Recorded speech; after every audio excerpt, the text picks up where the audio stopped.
Hola, ¿cómo están? ¿Se escucha?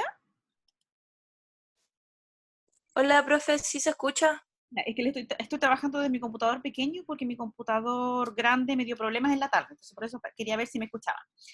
Ya, ¿se recuerdan de algo de lo que hablamos la semana pasada? Lo último que hablamos en la clase del martes. Profe, yo le quería decir una cosa. Dígame. Lo que pasa es que estaba descargando los apuntes que usted subió y me di cuenta que hay dos. Uno que tiene 20 hojas y otro que es como un punteo solamente. ¿Ya? Pero todos los apuntes es lo mismo.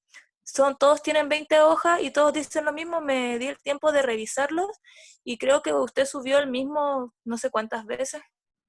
No, no he subido últimamente nada. Le subí solamente un apunte en las últimas sesiones. Ay, No, porque en internet, todos los apuntes de sucesorio, eh, no sé cuántos eran, habrán sido como unos 7, no les he y subido todo, todo de sucesorio. Entonces tendría que revisar la plataforma, pero no les he subido todo.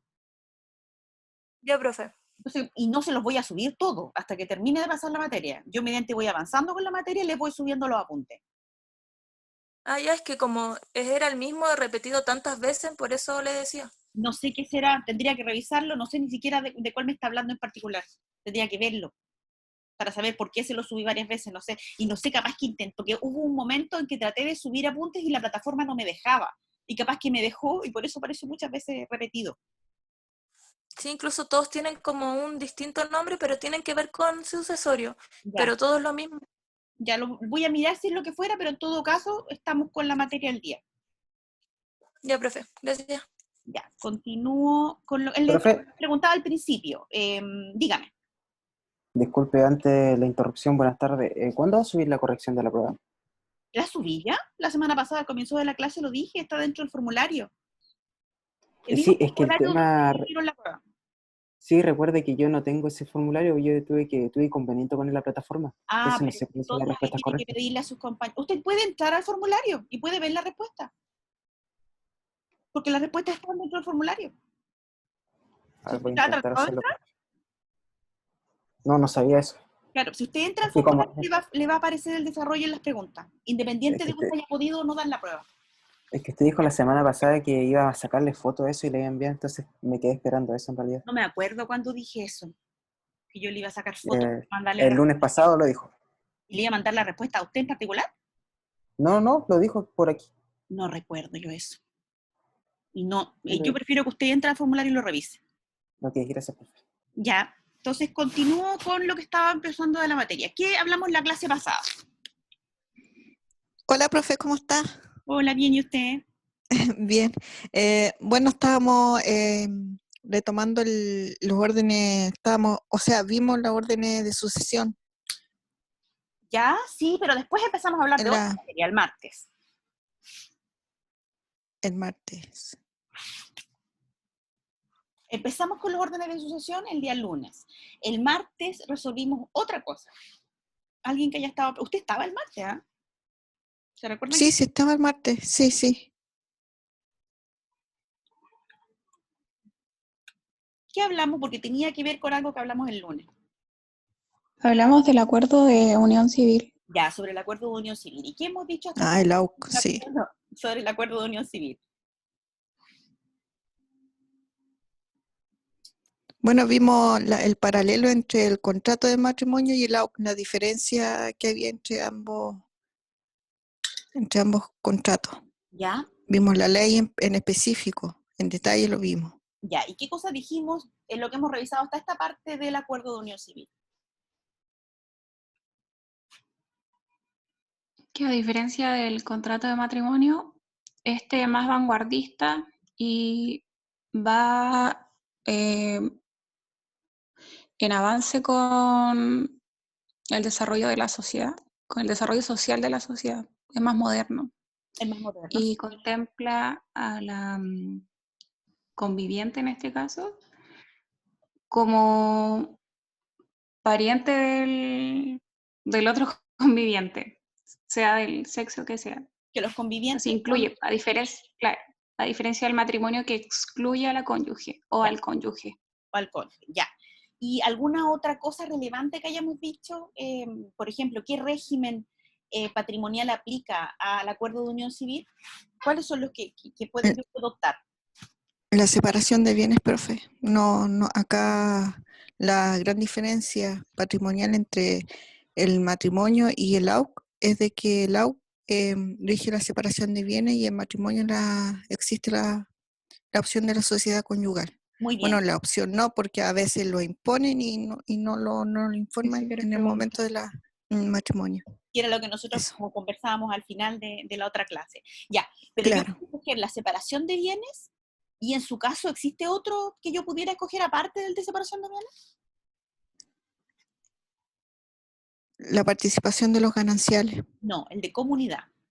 El de comunidad. El de comunidad, y como una comunidad más bien de carácter general y muy similar a lo que regula que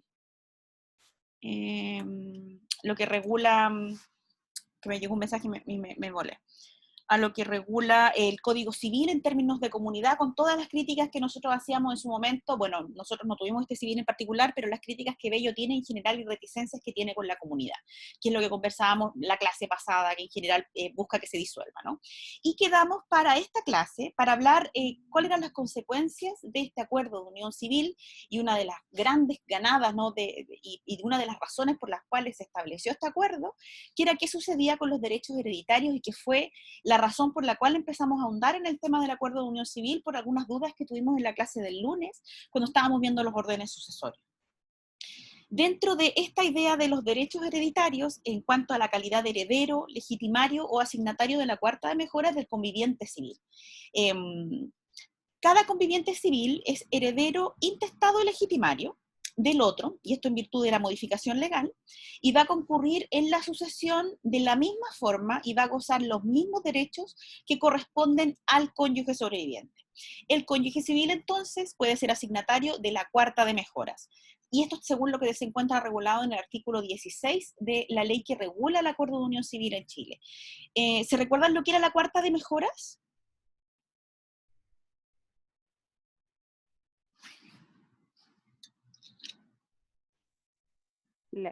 La cuarta de mejoras, profesora, preguntó. Uh-huh. Sí. Era lo que podía beneficiar a uno de los herederos, si mal no recuerdo. Sí, a uno de los herederos, de los posibles herederos, de los legitimarios y sucesores.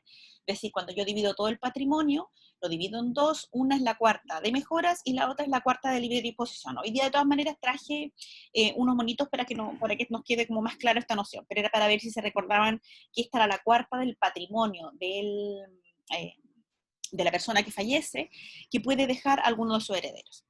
Entonces nosotros... ¿Profe? Dígame. Sí. Bueno, para complementar, eso sería como el 25% de los bienes, ¿cierto? Sí, el 25% de los bienes. Recuerden que nosotros ya hemos estudiado hasta esta parte, cómo yo voy configurando los bienes de la persona que fallece, ¿se acuerdan o no? Cuando yo voy haciendo esos como descuentos a los acervos, y eso es algo que revisamos antes del receso. Sí, profe. ¿Sí lo recuerdan? Sí, profe. Ya. Entonces seguimos con esta idea. Ya, entonces nos queda claro que una de las grandes ventajas que tiene este acuerdo de la unión civil es que me permite que él o la conviviente, que antes no tenía derecho alguno ni era reconocido en la sucesión, ahora puede tener y ser parte del primer orden sucesorio como conviviente civil sobreviviente, y va a recibir una porción que por regla general será el equivalente al doble de lo que por legítima, rigurosa o efectiva corresponde a cada hijo, y esto en virtud de lo regulado en el artículo 988 del Código Civil. Es decir, se le aplican las mismas normas que se le aplican al cónyuge en el caso de que estemos hablando de un matrimonio. Entonces en ello no habría mayores diferencias. Entonces, de esta manera, con esta modificación al acuerdo de unión civil, lo que nosotros venimos a hacer es ampliar este catálogo de herederos intestados, los legitimarios y asignatarios de la cuarta de mejoras, porque en este caso, por eso les preguntaba por la cuarta de mejoras, también es posible que en el caso que estemos ante una asociación testada, yo deje esta cuarta de mejoras a este conviviente de esta unión civil. ¿Qué les parece esta posibilidad que me da el acuerdo de unión civil? Es más de lo que se daba anteriormente cuando una persona convivía sin tener alguna regulación legal, así que al menos yo lo considero algo súper positivo. Es súper positivo porque de hecho lo deja o la deja en la misma condición del marido o de la mujer en el matrimonio, a pesar de que hace la distinción entre las dos instituciones que nosotros hacíamos en las clases anteriores. Entonces, lo deja en la misma circunstancia, es decir, este cónyuge queda en calidad de heredero, legitimario y asignatario de la cuarta mejora. O sea, incluso le puedo dar este cuarto de mi patrimonio a este heredero, cosa que antes no estaba regulado de esta manera. Entonces, en síntesis, nosotros dijimos que en este primer orden sucesorio, que es algo que nosotros revisamos en la clase del lunes pasado, pero en este caso incluyendo al conviviente, el conviviente civil sobreviviente va a recibir una porción que por regla general será el equivalente al doble de lo que por legítima, rigurosa o efectiva corresponde a cada hijo. Si hubiera solo un hijo, la cuota del conviviente civil será igual a la legítima, rigurosa o efectiva de ese hijo. En general se va a partir el patrimonio. Cuando nosotros hablamos de solo un hijo y un cónyuge, o en este caso, un conviviente civil. Pero en ningún caso la porción que corresponda a este conviviente civil va a bajar de la cuarta parte de la herencia en el caso de la sucesión intestada, o de la cuarta parte de la mitad legitimaria en el caso de la sucesión testada.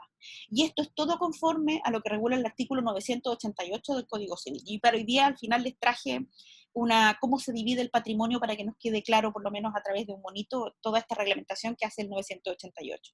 Lo que nos tiene que quedar claro, en este caso del acuerdo de unión civil, es que la posición que tiene este conviviente es la misma que tiene el cónyuge sobreviviente en el primer orden sucesorio, o en su caso en el segundo, que era lo que estábamos revisando la semana pasada.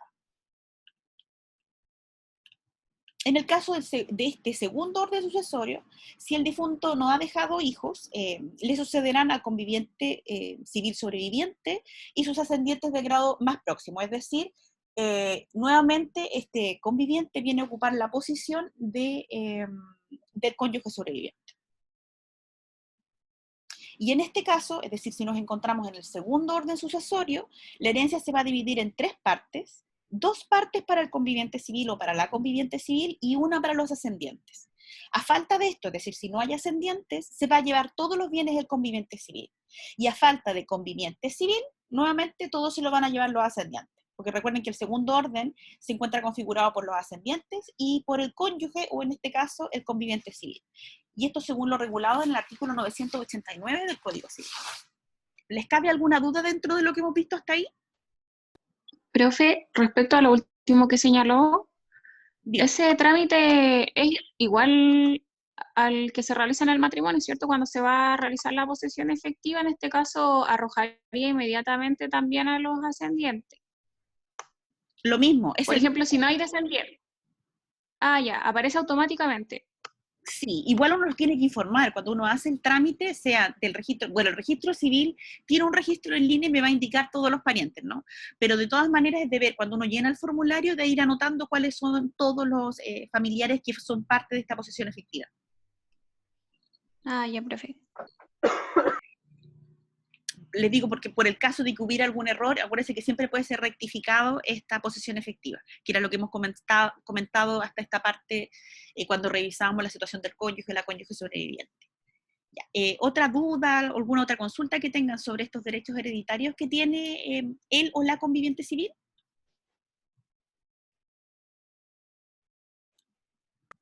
No, profe. ¿No? Ya.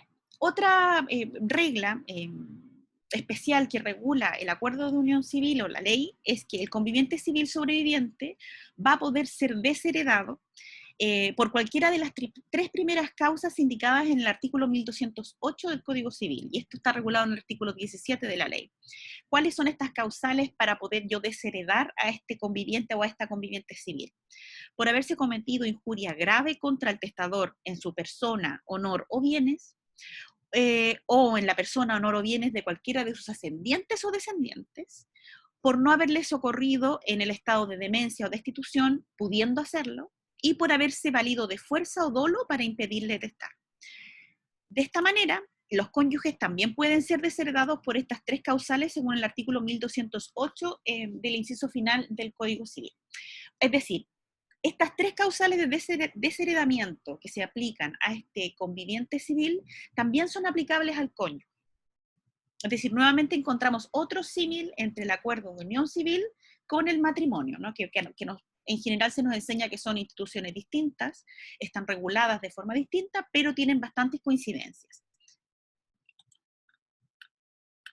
¿Qué les parecen estas causales de desheredamiento? ¿Parece razonable que el legislador permita desheredar a los cónyuges, perdón, a los convivientes que han incurrido en estas causales? Yo opino que sí, profesora, porque, o sea, tomando en consideración la ley como tal, si aplica para el cónyuge y se le están dando estos mismos beneficios, igual eh, sería como un poco equitativo decir que por estas mismas razones al conviviente se le pudiese desheredar. Pareciera aplicable, ¿no? O sea, me parece lo más razonable que en el caso, y si nosotros finalmente llegamos a la conclusión que el acuerdo de unión civil es muy similar al matrimonio, salvo algunas excepciones, entendiendo también que es una figura más moderna del concepto de matrimonio, en virtud de este concepto súper conservador que nosotros tenemos de la institución matrimonio, del artículo 102, que nosotros ya hemos estudiado hasta esta parte, parece razonable que si yo puedo desheredar a el cónyuge o la cónyuge por estas causales, que en realidad son de una entidad bastante grave, como por ejemplo el no haberle socorrido en este estado de demencia o destitución, pudiendo hacerlo, o el haber cometido injuria grave contra el testador o contra sus ascendientes o descendientes, o por haberse valido de fuerza o dolo para impedir testar. Es decir, yo como cónyuge, quizá, no sé, por alguna razón, quise impedir que mi cónyuge o mi conviviente pudiera testar libremente y para ello aplico fuerza o dolo, es decir, con bastante mala intención. Entonces, todas esas causales son suficientes como para que yo pueda desheredar a este conviviente o a esta persona, a este, le confundo el nombre siempre. Está bien conviviente. Espérense. Está bien. Ya. ¿Tienen alguna duda sobre estas causales de desheredamiento o cómo yo puedo realizar este desheredamiento del conviviente o la conviviente? Sí, profesora, ¿cómo se realiza? ¿A través de que se pida al tribunal? ¿Cuál es el trámite que se debe realizar en tal caso? En el mismo testamento. En el mismo testamento puede desheredar, estableciendo cuál es la causal por la cual estoy desheredando. Ah, pero tiene que hacerlo siempre la persona misma quien, Sí, quien va. el Ah, ya, testador. ok, profesor. En general es el testador, porque recuerden que sería la excepción, porque tiene que ver con toda esta configuración de la familia, de la protección del cónyuge sobreviviente o del conviviente sobreviviente. Entonces, entendiendo que esa es la regla general y esta es la excepción, y entendiendo que esta es una excepción, debe ser ejercida por el testador. Profe, ¿y Dígame. alguno de los ascendientes o descendientes no podría señalarlo como causal? Porque generalmente el causante no deja testamento. En el caso de, tendría que probarlo, y sería muy complejo, no me imagino una situación en la cual pudiera, la única que me parece que podría llegar a argumentarse sería el caso, y tendría que probarlo, de no haberle socorrido en el estado de demencia o destitución. En ese caso, y cómo podría hacerlo en el mismo trámite de la posesión efectiva, pero lo veo complejo la forma en que yo pudiera probar esto. Ah, ya, profe. O sea que si no sale expreso en el testamento, se entiende también que no existe la causal o fue perdonada por el causante, algo así. Perdonada o que no existió en su caso. Pero sí que igual lo voy a averiguar bien, porque no me imagino la forma en que se podría ejercer la acción. No sé si se puede hacer después, lo voy a averiguar bien. Pero es que me desconcentro un poco porque me habla un alumno. Dejen contestarle. Ya, profe. Me está hablando por el chat de aquí.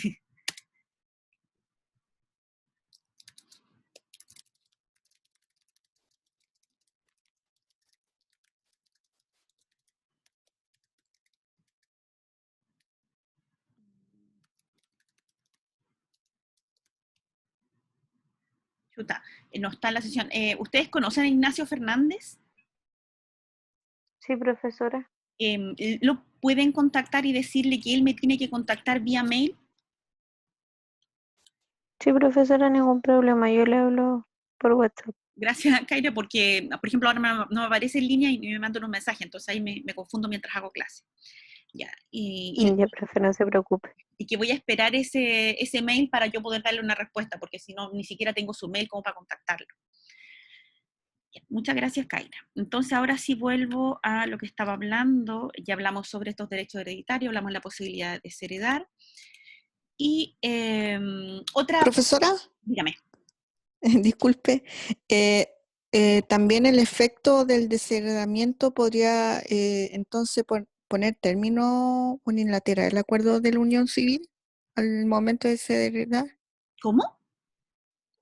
El desheredamiento como efecto podría poner término, eso ya poner término también unilateralmente el acuerdo de unión civil. No, porque recuerde que la ceremonia para poder terminar el acuerdo de unión civil, que lo vimos la semana pasada, es un trámite bastante fácil. Entonces no puede ser Sí, como ipso facto por el hecho de desheredar, ¿no? Si bien es una causa ya, suficiente. Pero recuerden que usted misma ok. puede concurrir a dar término al acuerdo de unión civil y esa es una Sí, sí, como, sí, y que yo les decía que es una diferencia importante con el matrimonio, ¿no? Que yo puedo unilateralmente terminarlo cuando yo quiera, el acuerdo de unión civil, ya, a diferencia del ya, matrimonio. profe. Y yo les Bueno, mencionaba en la gracias, clase profe. anterior que yo creía, y hay parte de la doctrina que cree que el mismo contrato de matrimonio eventualmente va a evolucionar también a ese punto, es decir, a que pueda darse por terminado por una de las partes sin tener que llegar a un acuerdo, que lo conversábamos un poquito más en extenso en la clase anterior. Ya, y ahora os les hablaba de estos derechos que me da el acuerdo de unión civil. Otro derecho que me da, que es importante, es la adjudicación preferente de la vivienda familiar. El conviviente civil sobreviviente tendrá también el derecho de adjudicación preferente que la regla 10ª del artículo 1337 del Código Civil otorga al cónyuge sobreviviente. Tendrá asimismo, en iguales condiciones que las prescritas en esta regla, los derechos de habitación y de uso, y que la misma concede al cónyuge sobreviviente para el caso que en el valor del inmueble en el que resida o que haya sido la vivienda principal de la familia, así como el mobiliario que lo guarnece, exceda su cuota hereditaria. Es decir, se me da, finalmente se hace un símil entre este conviviente y el cónyuge sobreviviente en cuanto que se le permite adjudicarse preferentemente en esta sucesión la vivienda familiar. Y esto tiene que ver con este concepto de familia, con la protección de la familia, y que el hecho de fallecer uno de los convivientes no vaya a llegar a afectar, porque, por ejemplo, concurren otro tipo de herederos, este bien familiar y los bienes que guarnecen el hogar. Es decir, para este bien protección de la familia, que es lo que conversábamos en clases anteriores. ¿Queda claro esta noción de esta adjudicación preferente de la vivienda familiar al conviviente o la conviviente? Sí, profe. Y esto es similar finalmente de lo que nosotros revisábamos en su momento de la adjudicación de bienes familiares en el caso del matrimonio y en el caso del término del matrimonio por el fallecimiento de uno de los cónyuges. Y el término de los derechos sucesorios. Los derechos sucesorios y la condición de legitimario que la ley otorga al conviviente civil sobreviviente solo tendrán lugar si el acuerdo de unión civil celebrado con el difunto no ha expirado a la fecha de la delación de la herencia. ¿Se recuerdan a qué nos referíamos cuando hablamos de delación de la herencia? Ese llamamiento que se le hace a los herederos para aceptar o repudiar la herencia, profe. De una herencia, ¿no?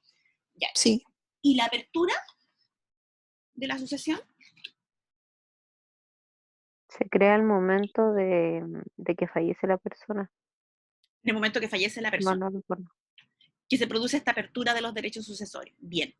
Entonces, ¿qué es lo que me dice esta idea del término de los derechos sucesorios? Yo puedo entender que todas estas reglas que nosotros hemos conversado se aplican a este conviviente civil solo en el caso que al fallecer el causante o la causante, el acuerdo de unión civil todavía esté vigente, ¿no? Y una regla que me deja, yo creo que es bastante claro lo que estoy diciendo, es decir, como es tan fácil terminar el acuerdo de unión civil, todas estas reglas especiales sucesorias que nosotros estamos viendo ahora solo se aplican si al momento de fallecer el causante o la causante todavía está vigente este acuerdo de unión civil. Es decir, que ninguna de las partes haya terminado esta especial convención, este especial contrato. ¿Alguna duda sobre lo que hablamos hasta ahora? No, profe. Al menos yo todo claro, profe. Profe, yo lo primero creo que no escuché bien lo que pasaba con la libre disposición. Creo haber escuchado solamente la cuarta mejora y el 50% legítimo, pero no No, escuché lo de la libre disposición. sí, sobre las asignaciones forzosas. Sí, no, solo lo mencioné. No entré ni ahondé en ello. Les voy a explicar eso al final, probablemente de esta clase, o si no mañana, que vamos a hablar ya de las Ah, ya. asignaciones forzosas, les voy a hablar de la legítima rigurosa, de la legítima efectiva, de la cuarta mejora, de la cuarta libre disposición, y puede que hoy día alcance a mostrarles como unos monitos generales que traje para que veamos una estructura general de la sucesión, tanto testada como intestada, pero específicamente los asignatarios forzosos. Ya, profe. Entonces, para que nos quede más clarito la estructura general. Ya, entonces voy a seguir hablando porque quisiera terminar hoy día con este acuerdo de unión civil o con estas excepciones o estas especiales reglas que me da el acuerdo de unión civil. Entonces, les estaba hablando de ahora del derecho de alimentos y si este existe o no dentro de esta noción del acuerdo de unión civil. Nosotros aquí tenemos que distinguir algunos conceptos. Estos conceptos son socorro y ayuda mutuas. El acuerdo de unión civil no da derecho a demandar alimentos al otro conviviente, pues en virtud del artículo 14 de la ley que regula este acuerdo de unión civil, dispone que los convivientes civiles se deberán ayuda mutua y los alimentos provienen del deber de socorro. Ayuda mutua y socorro son conceptos distintos, o por lo menos de esta forma lo explica el profesor Ramos. El deber de ayuda mutua consiste en los cuidados personales y constantes que los cónyuges se deben recíprocamente, y citando a Puig Peña, dice que este abarca todo lo que pudiéramos llamar el lado negativo de la vida, miserias, desgracias, enfermedades, etc. Mientras que el deber de socorro son los alimentos que se deben los cónyuges entre sí. Entonces, ¿qué es lo que se deriva de esta idea que nosotros estamos distinguiendo entre socorro y ayuda mutua? En el caso del acuerdo de unión civil, y yo no entiendo cuál es el fundamento que pudo haber tenido el legislador, ¿no? Yo no puedo pedir alimentos a mi conviviente civil, porque esto se debería, o se debe más bien de esta idea del socorro, deber de socorro. Y lo que yo sí tengo en este acuerdo de unión civil es la ayuda mutua. ¿Cuál es el fundamento que pudo haber tenido el legislador, pero que yo no coincido en ese fundamento, pero que se los puedo reproducir? Es que lo que viene a regular el acuerdo de unión civil son estas parejas que llevan mucho tiempo viviendo juntas, que por alguna vez, en el caso que sean del mismo sexo, no hayan tomado la decisión aún de contraer el contrato de matrimonio, entonces contraten este acuerdo de unión civil. O en su caso, sean de aquellas parejas homosexuales que no podían contraer el vínculo matrimonio y solo se le permite el acuerdo de unión civil. Pero yo no logro entender por qué razón yo no podría pedir o por qué no se genera este deber de alimentos, sino únicamente los deberes que se pueden generar por el de ayuda mutua por vivir en el hogar común. No sé qué opinan ustedes sobre esto, es decir, que yo como conviviente civil no pueda exigir alimentos de mi conviviente. ¿Qué opinan de eso?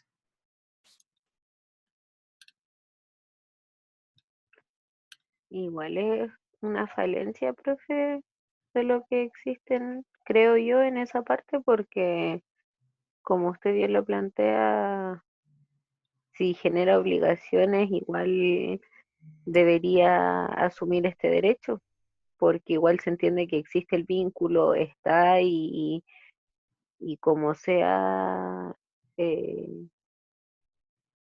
fue un acuerdo entre ambas partes donde están comprometidas a ayudarse, entonces igual es un poco contradictorio decir sí puede hacer esto, pero no lo otro. Yo estoy de acuerdo también con usted, no sé qué opina el resto. Profesora, Profe, yo estoy de acuerdo con la norma en este caso, ¿Por qué? porque el término de la unión civil es bastante simple. Y en ese caso yo podría, siendo mal pensado obviamente, porque creo que el legislador fue mal pensado, podría pensar que dos personas que quizás no están tan de acuerdo con convivir, celebran una unión civil de manera, o sea, por inmadurez, y luego demandan alimentos, o sea, con ese único fin. Ah, comprendo, como que Entonces, en ese sentido, Claro, entonces en ese sentido yo creo que no es tan negativo. Ahora bien, si en esa convivencia hay descendientes, ahí sí consideraría que el impacto es bien negativo. O si se da el caso en que uno de los dos se haya dedicado a las labores del hogar, específicamente, como ocurre, por ejemplo, en el matrimonio. Como que eh, lo abarcaría desde distintas causales, como, o sea, si es que yo creo que el legislador lo debe poner, sí, pero si se cumplen ciertos requisitos. Pero en Comprendo. general no me parece negativo. No le parece Del negativo. todo, Ya, del todo, del todo. del todo. Tengo que decirle algunas, aclararle algunos puntitos, pero parece que alguien más quería hablar, ¿no? El tema y tiene que ver con lo último que me dijiste, Camila. Sí se confiere en el caso de término del acuerdo de unión civil la posibilidad de compensación económica, sí existe. En el caso que uno de los cónyuges se ha dedicado al hogar y la garantía o la compensación económica en este caso se debe a la misma razón en el caso del matrimonio. Es exactamente la misma razón, es tratar de proteger al conviviente o la conviviente que se dedicó al cuidado de la familia y al cuidado del hogar. Existe la compensación económica. Y en el Perfecto, entonces estoy de acuerdo con, con la norma, entonces. Si es que ya se contempla esa, sí. se contempla. Y el deber de alimentos solo se refiere al deber de alimentos que yo me pudiera deber entre convivientes, pero no se refiere a los alimentos que provengan, que puedan existir para los hijos. Esos alimentos se deben de igual manera para los hijos de un conviviente, de una conviviente, como para los hijos de un matrimonio. Y esto se deriva, bueno, está regulado en la Ley de Acuerdos de Unión Civil, pero también se deriva de un principio general del derecho de familia y específicamente se deriva de la ley 19585, es decir, esta normativa que nosotros revisamos el primer semestre, que es iguala a todos los hijos en Chile. Entonces el deber de alimento existe con respecto a los hijos. La discusión que nosotros nos damos ahora es que en el acuerdo de unión civil no incorpora el deber de socorro que nosotros estudiábamos cuando veíamos los derechos y deberes que se derivaban del matrimonio, sino únicamente el de ayuda mutua, lo que significa, o lo que ha significado para la doctrina y para la ley, que los deberes de alimentos entre convivientes no se deben ni pueden exigirse. ¿Ahí se entiende la diferencia?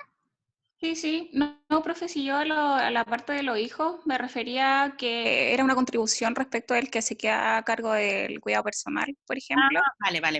Sí, lo Y que en comprendo. general va a sufrir más desmedro de su patrimonio. Y ahí yo creo que sí correspondería. Y Porque en general uno, claro, el que se queda a cargo igual invierte más en los hijos, quiera o no.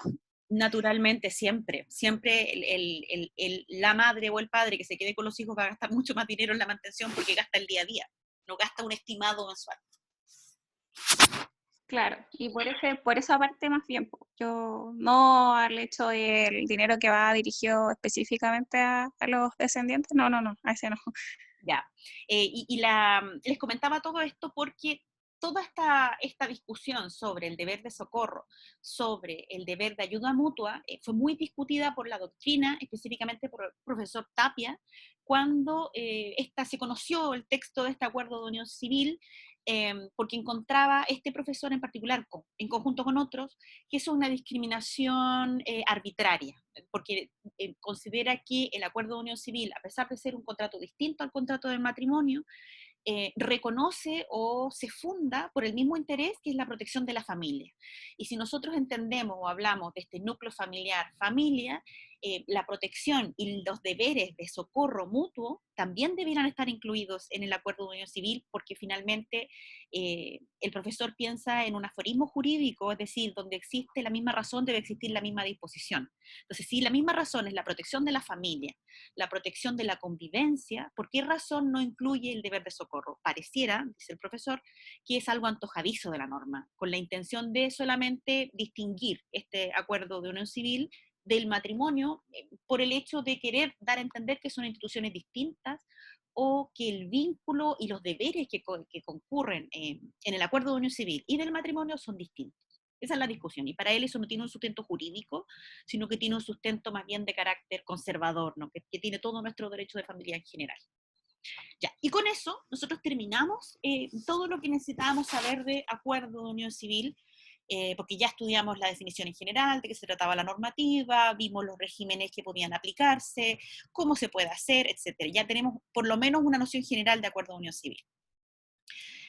Entonces, vamos a empezar, por lo menos en el ratito que nos queda hoy día, a hablar del sistema sucesorio chileno, y dentro del sistema sucesorio chileno vamos a hablar de las asignaciones forzosas, que nosotros hemos hablado hasta cierto grado, pero ahora ya vamos a hablarlo con más detalle. ¿Quedaron claros hasta ahora y claras con respecto al acuerdo de unión civil? Sí, profesora. Ya. Sí, profe. Entonces, ahora sí vamos a estudiar esta noción de las asignaciones forzosas.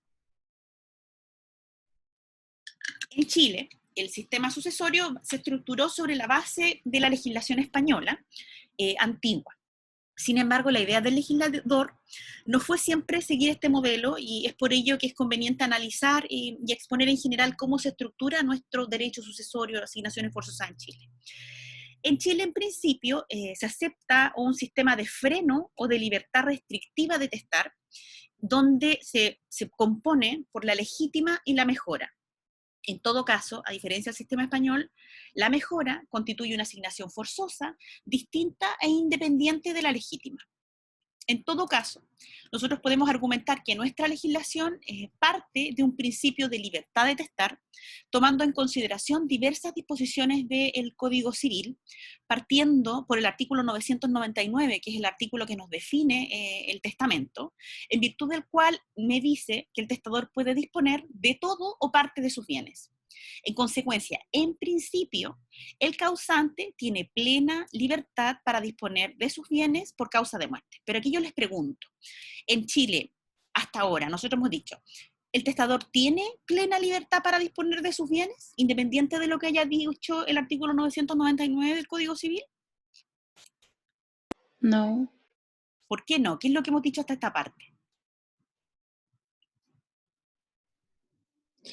Que el legislador previó una situación en la que, o un supuesto en la que el causante podría disponer de sus bienes en desmedro de la familia. Entonces, esa situación la reguló, y la regula a través de las cuartas de mejora, a través del testamento, a través del 50% ay, se me va esa palabra siempre. En fin, eso lo reguló. Está regulado, ¿no? ¿Y por qué lo Sí, regula? está regulado. Protege a la familia. Ya, ok. ¿Y qué sucede si nos encontramos ante un causante que no tiene descendiente, no tiene cónyuge, y no tiene ascendientes, y no tiene hermanos? Y tiene mucho. Al fisco no. El fisco. Exacto. El fisco, sin lugar a dudas, si él no testa. ¿Y si hace un testamento? Él o ella, ¿no? Profesora, Diga. en ese caso se podría, ¿cómo hago la pregunta? ¿Dejar toda la herencia que tuviese o solamente se sigue aplicando este cuarto de libre disposición? En este caso, es uno de los pocos casos que existen en nuestra legislación donde existe plena libertad para testar. Es un caso súper excepcional. Es decir, si nos encontramos ante un causante o una causante que no tiene descendientes, que no contrajo matrimonio ni acuerdo de unión civil en su caso, que no tiene ascendientes, que no tiene colaterales, es decir, que es una persona sola en el planeta, tiene la posibilidad a través del testamento de disponer libremente de sus bienes.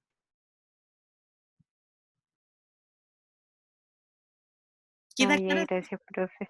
Y esa es la única excepción donde nosotros encontramos libertad plena para testar en nuestra legislación. Profe, solo en la cuarta de libre disposición, ¿cierto? No, estoy hablando de un caso súper excepcional. Ah, ya, en todo. Una persona en particular que no tiene ascendientes, no tiene conviviente, no tiene cónyuge, no tiene hijos, no tiene colaterales, es decir, no tiene ninguno de estos órdenes sucesorios Sí, que no tiene. estamos el lunes. Sí. Es en ese caso, que es sumamente excepcional, y en el caso de haber hecho testamento, o sea, otra excepción más, tiene plena libertad de estar como quiera. Ya, y si no es con testamento, ahí agarra el fisco ya. Ah, ya, se El entiende la único, diferencia. ahí se entiende, ¿no? Claro. Porque en este Sí. caso estaríamos ante una sucesión intestada y yo les decía que en ese caso el fisco es el último heredero probable de cualquier persona en Chile. Ah, Profe, ok, o sea profe. que... Oh, Dí- disculpe. Dígame. Sí. O sea que no hay necesidad siquiera de reconocer al beneficiario por parte del causante. No es necesario eso. O sea, yo voy y digo, a ver, no sé, la señora al frente me cae bien, le voy a dejar todos Sí, mis bienes. en ese caso sí. En ese caso súper excepcional, que no tenga descendientes, que no tenga cónyuge, que no tenga ascendiente, es súper raro el caso, que no tenga colaterales, No. siempre por lo menos hay uno. Y con que haya uno, ya no estoy en esa libertad para testar. Ah, profe, Claro. ¿sabe qué? Algo que me hizo recordar hace años, en otro país sí dice de que había una señora bien acaudalada, de que no sabía a quién dejarle la herencia y dice que dejó por testamento a su gato. Ah, sí, eso no se podría en nuestra legislación, pero sí, no es tan Sí, extraña esa disposición. Yo lo he escuchado claro, en derecho del Reino Unido, lo he escuchado también sí, en derecho norteamericano. claro. Freddie Mercury, de hecho, Yo le eché la culpa a ellos de que no me pudieron arreglar la cuestión, pues que me tenían que pagar. yo creo Al que no, final me pagaron. no sé cómo. Y ahí sí, ahora sí.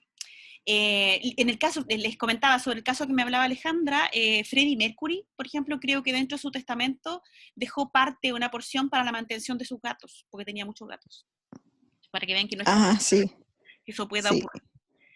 Pero no en nuestro derecho. Nuestro derecho hasta ahora, por lo menos en el marco legislativo que nosotros tenemos, nosotros no podríamos dejar ni siquiera en este caso de plena libertad nuestro dinero para la mantención de nuestros animales, porque los animales son considerados bienes muebles.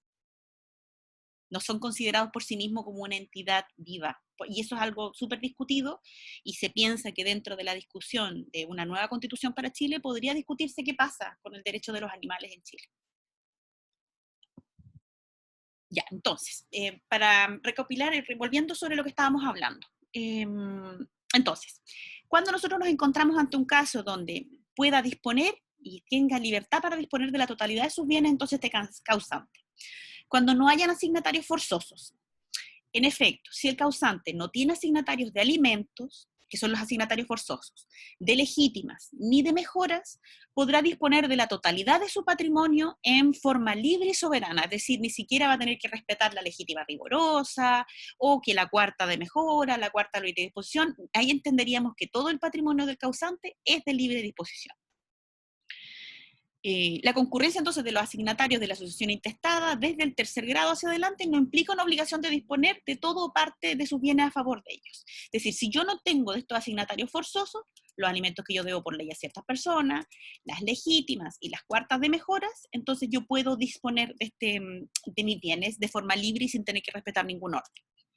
Cuando el único legitimario sea un ascendiente del causante, en el caso que y este es otro caso especial, en el caso que la paternidad o maternidad haya sido determinada judicialmente contra la oposición de este padre o madre, que es la situación contemplada en el artículo 1182, inciso final del Código Civil, con la excepción del artículo 203, inciso final, es decir, cuando haya operado el restablecimiento. ¿A qué se refiere esto? Si nosotros nos encontramos ante un causante que al momento de fallecer, su único legitimario de carácter forzoso es el padre o madre que lo reconoció contra la voluntad de este padre o madre. Es decir, cuando nosotros intentamos la acción de reconocimiento de paternidad ante tribunales de justicia y contra su voluntad, a través de la prueba del ADN, se determina que esa persona es hijo o hija de esa persona. ¿Se entiende el caso que estoy hablando?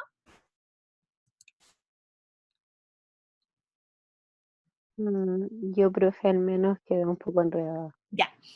A ver, estoy hablando de otra situación donde yo puedo, donde yo como causante puedo dejar mis bienes de forma libre, que eso es lo que estamos revisando ahora, ¿sí? ¿Está quedando claro? Sí, profe. Ya. Estoy hablando del caso que, la causante soy yo. Yo soy la causante, yo soy la persona que fallece. Y al momento de fallecer, mi único heredero posible es mi padre. Y este padre, en este ejemplo hipotético que yo le estoy diciendo, yo me llamo Díaz porque mi mamá demandó a mi papá para que me reconociera porque él no me quería reconocer. Y lo hace a través de esta acción de reconocimiento que uno intenta ante tribunales de familia. ¿Me siguen hasta ahí? Sí, profe. Ya. Y sucede que se inicia el procedimiento y mi padre insiste en no reconocerme. Y yo soy reconocida como Díaz a través del término de ese procedimiento, donde se hizo esta prueba de ADN, que es esta prueba genética que nosotros hacemos, y se determinó que yo soy hija de ese caballero Díaz. ¿Sí? Sí, profe. Sí, profe. Están siguiendo. Entonces después pasan los años, muchos años, y yo fallezco. Y al momento de fallecer, el único posible heredero que yo tengo, porque yo no tengo cónyuge, no tengo hijos, y digamos que tampoco tenía mi mamá, la única persona que me queda para heredarme es ese padre bajo el cual yo fui reconocida, pero que no me quería reconocer. ¿Se entiende el caso? Sí, profe. Sí, se En Sí, entiende. profe. ese caso, yo puedo disponer de mis bienes a través de un testamento y dejárselo, no sé, por ejemplo, al curso de 4º año de la UTA. Y mi papá no podría reclamar desecho. Y yo podría hacerlo de... Ah, ok. Profesora, para ello, indistinto de lo que se coloque en el testamento, tiene que añadirse esta causal, por ejemplo, que hubo ese juicio y Sí, que hubo ese problema, sí, en el por eso testamento. que no se quiere dejar a ese beneficiario de esta herencia. Sí, en el testamento, que el testamento en este ejemplo que yo les decía, cuando yo haga el testamento yo tengo que decir, bueno, y mi único heredero posible es tal X persona, quien, según consta en el procedimiento RIT, tanto, de Tribunal de Familia, tanto, yo fui reconocida contra su voluntad.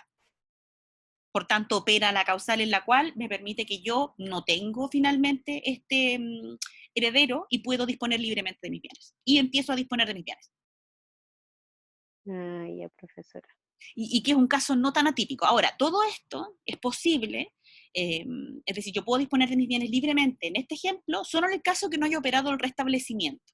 Y el restablecimiento es este acto en el cual yo como hija, que fui reconocida contra la voluntad de mi padre, o de mi madre en su caso, pero es mucho más improbable, lo perdono. Y si eso se ha operado, es decir, y esto opera legalmente, se produce un restablecimiento de este heredero posible. ¿Queda claro ahí el caso?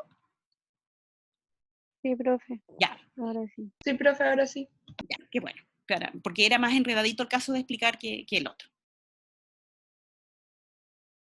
Ya, otra situación en la cual podría producirse que yo tenga plena libertad para testar sería en el caso que el legitimario, es decir, la única persona que me queda para heredar, sería el cónyuge sobreviviente, pero cuando éste, por culpa suya, haya dado ocasión a la separación judicial, situación también contemplada en el artículo 1182 del Código Civil, en relación con el artículo 35 de la Ley 19.947 sobre matrimonio civil.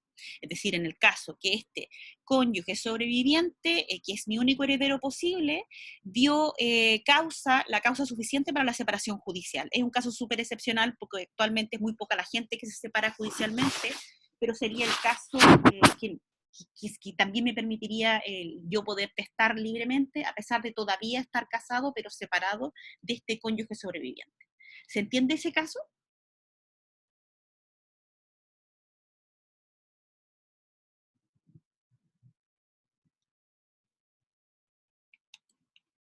¿No se entiende? A medias, profe. Ya, ¿se acuerdan? ¿Se acuerdan en general? No le estoy preguntando, pero para ver si se recuerdan. La separación judicial, Sí, profe. ya, la separación judicial no da término al matrimonio, ¿no? No. No. No, ¿verdad? ¿Cuál es el efecto de la separación judicial?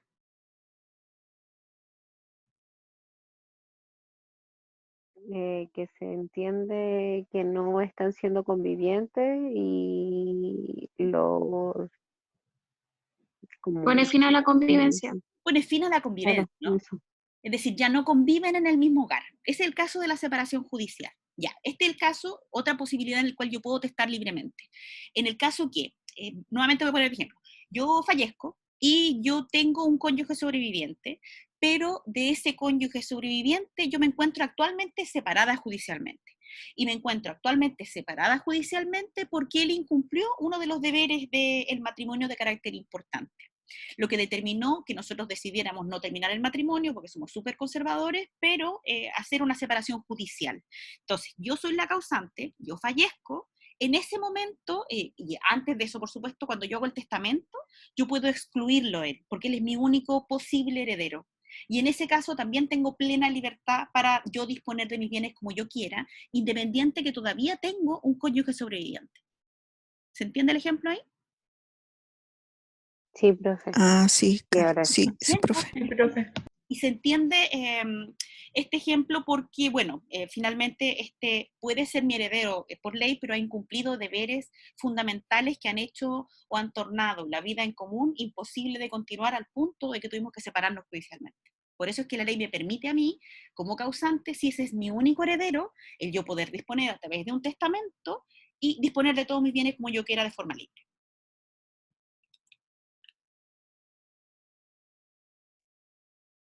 Profesora, Dígame. deja de regir en ese caso cuando existe la separación judicial, deja de regir igual la sociedad conyugal, ¿verdad? Sí se debe liquidar, porque ya no viven juntos. Se termina. Ah, Termina y se termina finalmente la vida en común de ese matrimonio, pero se deja subsistente el matrimonio. Es una institución súper poco utilizada. Se utilizaba mucho antes de que nosotros tuviéramos la ley de divorcio, pero incluso ni siquiera a través de la ley de divorcio, porque recuerden que yo les mencionaba en clase que también esos matrimonios se podían anular. Entonces, la realidad, yo les soy súper honesta, yo jamás he visto una separación judicial. Porque me parece que es como inútil. La única razón por la que... De separaciones, de hecho, siempre he visto muchas, pero separaciones judiciales, es decir, que yo acuda a la justicia a separarme judicialmente, lo veo, no sé si alguien en efecto todavía si bien todavía está la opción, yo no sé si hay alguien que la toma. Es inútil. Pero igual profe, les tengo que dar la opción. Dígame. hay algo que se llama el cese de convivencia. ¿Es eso lo mismo que esta separación judicial? No. El cese de convivencia es la forma en la que yo acredito que yo dejé de vivir con mi marido o con mi mujer en el caso de que yo fuera un hombre. ¿Por qué es importante que yo acredite el cese de convivencia? La forma más común de hacer este cese de convivencia es a través de un acta que uno hace en el registro civil. También se puede hacer a través de tribunales de familia, donde yo a través de receptor notifico a mi conviviente o a mi pareja de que yo decido dar ese día término a la convivencia. ¿Por qué es importante el cese de la convivencia? Porque yo para poder divorciarme de carácter unilateral en Chile, yo tengo que acreditar un cese de la convivencia de al menos 3 años, o en el caso de que yo tenga mutuo acuerdo con mi pareja, y va a ser mi futura expareja, puedo dar término al matrimonio una vez que yo he acreditado un cese de la convivencia de 1 año. Entonces, ese trámite, el cese de la convivencia, es importante que yo lo realice de esa manera, porque es la prueba documental que yo voy a acompañar al Tribunal de Familia para acreditar una fecha cierta del término de la convivencia y para poder contar el plazo de 1 año para el caso del divorcio de mutuo acuerdo y de 3 años para el divorcio unilateral. Esa es la importancia del cese de la convivencia. Ah, ya, profe. Y Gracias. sí, no recuerdo específicamente qué año fue, pero cuando yo tramitaba en la Corporación de Asistencia Judicial, todavía se podía aprobar el cese de convivencia solamente por prueba testimonial. Pero después cambió la ley y ahora sí me pide un documento que acredite el cese de la convivencia porque se consideró que el que yo acompañara 3 testigos contestes en poder acreditar de que el cese de la convivencia se había producido 1 año o 3 años, era muy fácil de manipular. Entonces, desde ahí que se estableció que cualquier otro divorcio o cualquier antecedente para el divorcio tenía que ser a través de este documento que yo presento en el registro civil, para seguridad, ¿no? Para que vean, y esto, bueno, nuevamente por lo conservador de la institución matrimonio, porque en realidad si un matrimonio no quiere seguir juntos, independiente si el cese de la convivencia es de 1, de 2 o de 3 años, da como lo mismo. Y para terminar hoy día, les voy a solamente mostrar esto para que vean esta estructura general que yo les decía de la sucesión. Si nosotros hablamos de una sucesión de carácter testada, nosotros encontramos esta forma de dividir la sucesión. Por una parte, nosotros encontramos la legítima rigorosa, y esta legítima rigorosa es donde yo hago valer estas asignaciones de carácter forzoso, que nosotros conversábamos recién.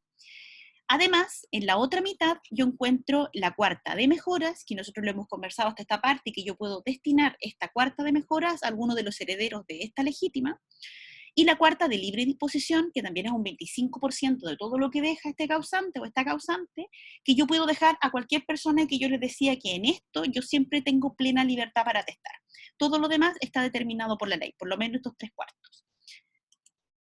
Además, en el caso de que el testador no dispuso de la cuarta de mejoras y de la cuarta de libre disposición, entonces la forma en la que yo divido la sucesión es en esta legítima efectiva, es decir, en todos los bienes que están en el patrimonio de este causante, y esto ocurre, por ejemplo, en la sucesión intestada, porque en el caso de la sucesión intestada, este causante no ha dispuesto para sus bienes después de sus días. Entonces, en este caso nos encontramos en este caso de legítima efectiva, es decir, todo el patrimonio donde yo no considero esta cuarta de mejora ni esta cuarta de libre disposición.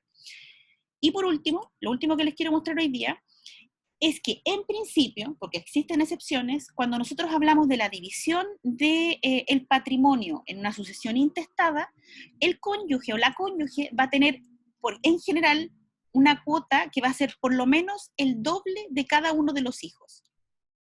Ven en este ejemplo, aquí yo estoy dividiendo todo el patrimonio, porque aquí no se ha dispuesto de la cuarta de mejoras, ni de la cuarta de libre disposición, y en este caso al cónyuge le toca, o a la cónyuge, un 40% de todo lo que es del causante, y un 20% para cada hijo. Para que se entienda un poquito más la norma cuando me dice que al cónyuge o a la cónyuge siempre le toca por lo menos el doble de lo que le toca a cada hijo. ¿Queda claro este monito que les muestra al final? Sí, profe. Sí, profe. Profesora, Sí, profe. Alguien me dijo profesora, como para una pregunta. sí, yo, Dígame. Zaira. En caso, por ejemplo, en ese mismo ejemplo, que exista la cónyuge y 3 hijos, y por ejemplo hay una propiedad, Ya. y la cónyuge y 2 de los hijos quieren vender, pero el tercero se niega, ¿podría existir alguna forma de vender igual ese Sí. bien? Sí, o sea, finalmente piense que depende en qué etapa se encuentran el ejemplo que usted me dice. Si están solamente en la posición efectiva, si ya han llegado a la adjudicación de los bienes. No, por ejemplo, cuando ya se hizo todo, se hizo la posesión efectiva, se hizo todo el trámite, pero se quiere vender la propiedad. Si quiere vender la Y propiedad. por ejemplo, una casa, Ujú. y se quiere vender la casa, y existen 3 hijos, y 3, o sea, y 2 quieren vender y uno no, pero la cónyuge, que es la que tiene la mayor parte, igual quiere vender. En ese caso, ¿la casa se vende igual, no se vende, se le deja una parte? Uno puede vender todas las cuotas que le pertenecen, porque en ese caso, como es solo un bien para toda y se tiene que dividir de esta forma, lo que podría hacer la cónyuge y los hijos es vender las cuotas que tienen en ese bien en particular. Y esta forma quizá voy a forzar a este hijo o a esta hija a vender. Claro, esa era mi duda, si se puede forzar No, a ese hijo o a esa persona, a ese hijo o hija, a vender su parte no. por, no sé, corresponderle un trozo muy mínimo de la casa. De la casa, no. No, y es un problema bien común. No, en ese caso lo que yo recomendaría hacer es que todos vendan su porción dentro de ese bien inmueble, y de esa forma estoy forzando a este hijo o a esta hija a vender también su porción. Ah, Porque, porque finalmente, como estamos hablando de solo un bien que constituiría toda la masa hereditaria, entonces cuando hablo de la adjudicación, no puedo adjudicar bienes en particular, sino que la casa es de todos. Y tendría que tener cada uno diferentes porcentajes dentro de esa misma vivienda. La otra sería parcelar la vivienda. También he visto ese tipo de soluciones, donde han dejado un 20% de la parcela o de la vivienda para este hijo que se niega a vender, o sea, esta hija que se niega a vender. Y el resto, que sería un 80%, se vende. También podría ser otra posibilidad. Pero no podría en principio obligarla, porque finalmente son sus derechos sobre esta sucesión. Pero, había profesora, quedado la duda. pero sobre una casa, por ejemplo, de una ciudad, ¿cómo se podría hacer? No entendí muy bien como el tema de que no se puede obligar No puedo al obligar, hijo. no puedo obligar a este hijo o a esta hija a vender. Lo que yo puedo hacer es disponer de mi parte. Entonces yo como cónyuge podría disponer del 40%, es decir, vender estos derechos que yo tengo sobre esta vivienda. El otro hijo podría vender su 20%, el otro hijo su 20%, a la misma persona, pensar. Pero yo no podría obligar a este tercer hijo a vender, porque este es el derecho que tiene este hijo en particular. La única ¿Cómo se podría hacer en el caso de una casa así, por ejemplo, una casa normal, en una ciudad normal? Claro, una casa más chica, que no sé, el metraje no le da ni siquiera para hacerse una pieza. ¿Qué él podría hacer o qué se podría hacer en ese caso si todos queremos vender la casa a una persona externa? Todos venden sus derechos a esa persona y esa persona tiene que lidiar con ese hijo. No hay otra Ya, forma, porque no lo puedo obligar, son sus derechos sobre esa casa. Están adjudicados. no Sí. se puede, no se puede ir, por ejemplo, ante un juez y que el juez determine que se venda la casa y se le entregue su porción del dinero a ese hijo. No me imagino que se pudiera hacer de esa manera. No. Y conozco casos en particular donde han tenido otro tipo de soluciones. No sé si se existirá una acción como para yo poder exigirle, porque recuerden que la propiedad está muy protegida en Chile. Entonces, si ese hijo es dueño de ese 20%, ¿cómo yo fuerzo que venda ese 20%? Es ahí donde se da la discusión. Y aparte que yo puedo perfectamente vender mis derechos sobre ese bien en particular. Entonces, la no disposición sobre sus bienes de este hijo no afecta el que los demás sí puedan vender sus cuotas. Y de hecho yo he visto casos donde los demás venden sus cuotas y abandonan a este hijo en particular que no quiere vender. Y que eventualmente vende. Porque la fuerzo.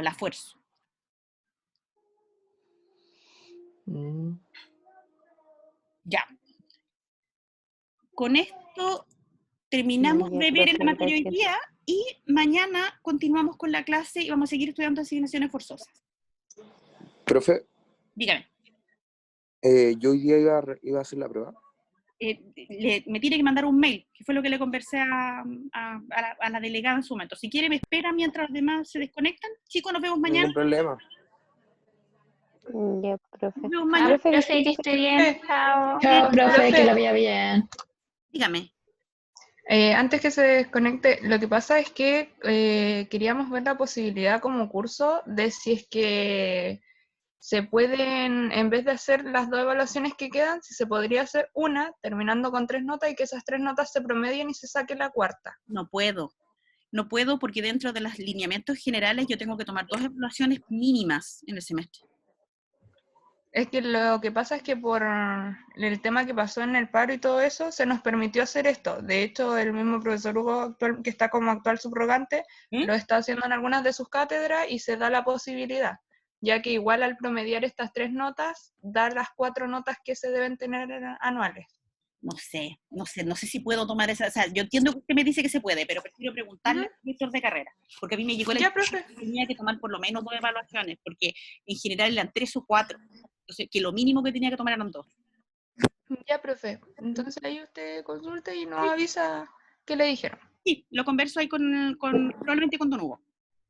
Ya, profe, muchas gracias. Ya, chao, que estén igual, bien. profesora, Dígame. respecto de, como complementar un poquito lo que dice mi compañera,